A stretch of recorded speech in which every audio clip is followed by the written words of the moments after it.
राज्य वर्धमान अपने समृद्धि और शांति के लिए प्रसिद्ध था। इस राज्य के राजा अजातशत्रु अपनी बुद्धिमानी और न्यायप्रियता के लिए जाने जाते थे। उनकी पुत्री अदिति भी अपने पिता की तरह साहसी और समझदार थी। अदिति को युद्ध कौशल, शास्त्रों और राजनीति का गहन ज्ञान था, लेकिन अदिति का एक निर्णय पूरे राज्य में चर्चा का विषय बन गया था। उसने यह घोषणा की थी कि वह केवल उसी व्यक्ति से विवाह करेगी जो उसकी 3 कठिन परीक्षाओं को सफलतापूर्वक पार करेगा। राजा अजातशत्रु अपनी पुत्री के इस निर्णय से चिंतित थे। उन्होंने समझाया कि जीवन में केवल वीरता या बुद्धिमानी ही सब कुछ नहीं होती, प्रेम और समर्पण का भी महत्व है। लेकिन अदिति अपनी बात पर अडिग रही। उसने कहा कि जो भी उसके योग्य होगा उसे इन परीक्षाओं के माध्यम से खुद को साबित करना होगा। राज्य भर में यह खबर फैल गई।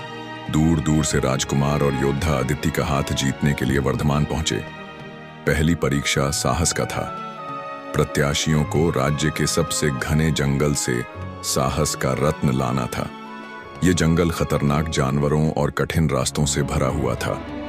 कई लोगों ने इस परीक्षा में भाग लिया, लेकिन उनमें से कोई भी रत्न लेकर वापस नहीं लौट सका। कुछ घायल होकर लौटे और कुछ ने जंगल में ही हार मान ली। दूसरी परीक्षा बुद्धिमत्ता का थी। प्रत्याशियों को एक प्रचंड नदी को पार करना था, जो अपने तीव्र प्रवाह और गहराई के लिए जानी जाती थी। इसे पार करना असंभव माना जाता था। यहां भी कई लोगों ने प्रयास किया, लेकिन कोई भी इसे पार नहीं कर सका। तीसरी परीक्षा सबसे कठिन थी। इसमें एक गूढ़ पहेली दी गई थी, जिसे सुलझाने के लिए केवल ज्ञान और धैर्य की आवश्यकता थी। यह पहेली कई विद्वानों और राजाओं के लिए भी चुनौतीपूर्ण थी। जब सभी प्रयास विफल रहे, तो राजा अजातशत्रु ने सोचा कि उनकी पुत्री के कठोर मानकों के कारण शायद वह कभी विवाह नहीं कर पाएगी। लेकिन तभी एक दिन एक साधारण युवक महल में पहुंचा। उसका नाम आर्यन था। वह राजकुमार या योद्धा नहीं था, बल्कि एक किसान का बेटा था।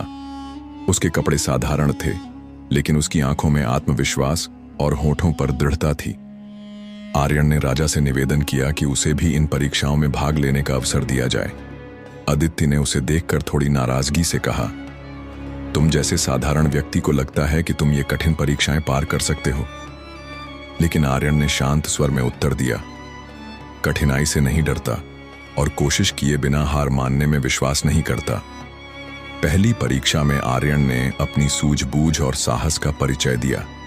उसने जंगल में खतरनाक जानवरों से सामना किया और कठिन रास्तों से गुजरते हुए साहस का रत्न प्राप्त किया।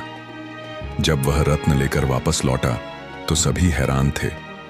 दूसरी परीक्षा में उसने नदी के प्रचंड प्रवाह को पार करने के लिए न केवल अपनी शारीरिक शक्ति का, बल्कि बुद्धिमानी का भी उपयोग किया।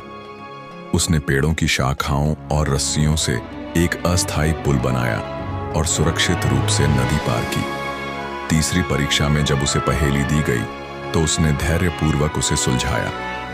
अदिति, जो अब तक उसका परीक्षण कर रही थी, उसकी योग्यता देखकर प्रभावित हुई, लेकिन उसने अंतिम रूप से जानना चाहा कि वह कौन है और क्यों इन परीक्षाओं में भाग ले रहा है। आर्यन ने बताया कि वह एक साधारण किसान का बेटा है। बचपन से ही उसने अपने पिता के साथ खेतों में मेहनत की थी। एक बार उसके गांव पर संकट आया जब नदी का पानी गांव में घुसने लगा। उस समय आर्यन ने अपनी सूझबूझ और साहस से गांव को बाढ़ से बचाया। उसने कहा, मैंने ये परीक्षाएं इसलिए नहीं दी कि मैं किसी पुरस्कार का भूखा हूं।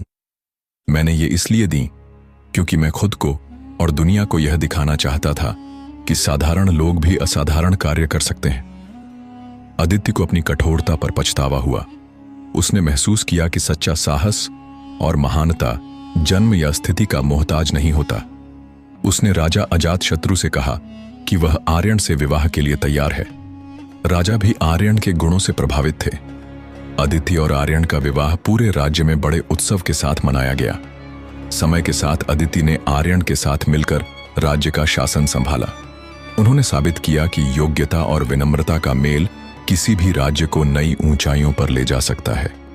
यह कहानी हर उस व्यक्ति को सिखाती है कि सच्ची महानता बाहरी दिखावे में नहीं, बल्कि हमारे कर्म, समर्पण और साहस में होती है।